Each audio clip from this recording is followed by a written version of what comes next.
ఆవు పులి ఒత్తులు లేకుండా గుణింతాలతో కథ. అనగా ఒక ఆవు. అది కుంటిది.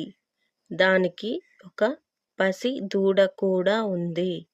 ఒకనాడు అది ఆవుల మందతో కలిసి మేత కోసం అడవికి పోయింది. ఆవులు మేత మేసే సమయంలో వాటిని ఒక పులి చూచి తినడానికి మందపైకి దూకింది.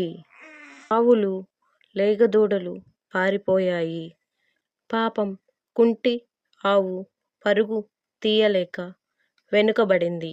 దానిని తినడానికి పులి సమీపించగా పులితో ఆవు ఇలా అంది: పులి, నా మీద కొంచెం జాలి చూపు.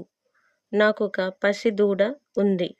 అది ఆకలితో బాధపడుతూ ఉంటుంది. దానికి కడుపార పాలు కుడిపి తిరిగి రాగానే నీకు ఆహారమవుతాను. ఆవు మాటలకు పులి మనసు కరిగిపోయింది. అలాగే అని ఆవును వదిలి వేసింది. ఆవు వెంటనే బయలుదేరింది.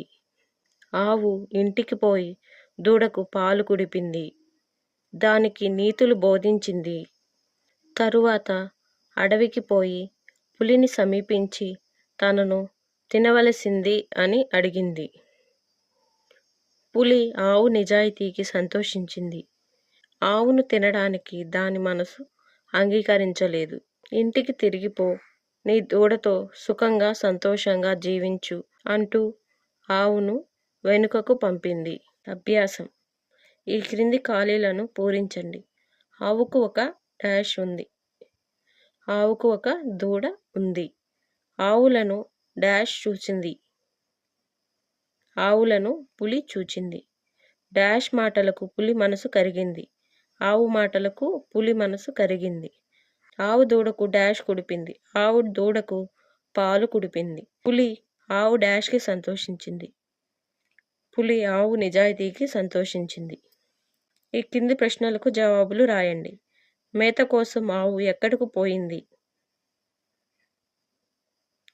మేత కోసం ఆవు అడవికి పోయింది.